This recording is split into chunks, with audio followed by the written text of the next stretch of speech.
political career have been quite strange. But it does really seem to me that brains seem more scrambled. He has a harder time keeping a thought, and he also seems like he's not having fun.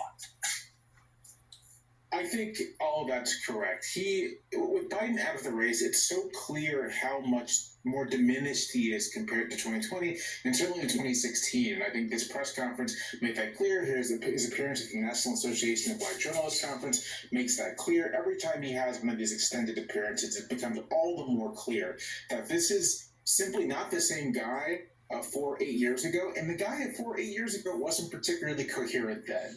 And I think you're right to key into the fact that he appears to not be having any fun whatsoever. And I think it's an important part of his appeal in 2016 and 2020 was a sense that like Trump was having fun. This was sort of like an enjoyable, fun, celebratory thing. And the extent to which this is really dour campaign from Trump so far between him. Even Vance's appearances are these very kind of terse events. I think that's meaning. Meredith, you have a book out about Trump in exile, which is probably about his time down in Mar-a-Lago. And it was there was something kind of darkly comedic to me about the fact that, people are noting the fact that J.D. Vance is flying all over the country. Harris and Walz are doing all these events. Trump has one event, so he's like, fine, I'll do an event. Come down to Mar-a-Lago. That's brought to the event, which, again, like I said, no shade. If I were 70, that's how I would want to script it too. But how do you understand the strange lack of events, which isn't just this week, but actually if you count up the numbers, like he just has not been on the road? Well, he was asked about that today at the press conference, and he scoffed at it, pushed back at the question. But the press conference we saw today, this was classic Trump in so many ways.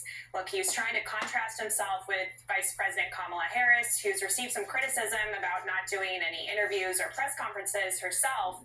But really, this is about him trying to take the spotlight off of the momentum that the Harris-Walz campaign has had since Walz was announced and since Harris took the top of the ticket, inviting reporters down there to pepper him with questions, showing off Mar-a-Lago, but really going all over the map in terms of his answers to questions in a way to try to defend himself and to try to turn the media's attention away from the real momentum that we have seen just in this past week.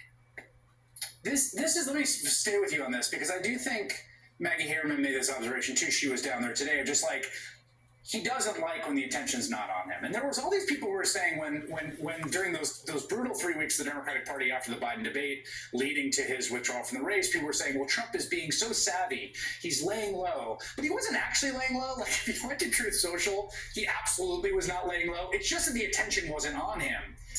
He seems to think more attention on him, the better. Do you think that's the fundamental thesis that he has about the campaign? Well, for Donald Trump, it's always so important to have attention, good or bad. And, if you think just 3 weeks ago where the Republican Party was, Donald Trump just got the nomination in Milwaukee. There were balloons flying, smiles. The Republican Party was simply confident and gleeful at the idea of going up against President Biden in November. And so much has changed in a short matter of time. And the Trump campaign has tried to argue that the fundamentals of the race haven't changed here. But you saw in the press conference today when Trump was asked about poll numbers, he acknowledged that Vice President Kamala Harris is getting a lot of attention and support from Black women.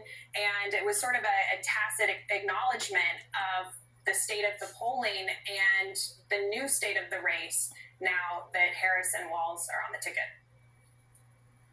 Yeah, what you said, he did say that, although it was in a very strange kind of classically Baroque way that talked about other demographics are going to win and about how 75% of the country supports him was one of the lines he said, which is very obviously not true. I do think that there's a kind of vicious cycle and virtuous cycle for Trump.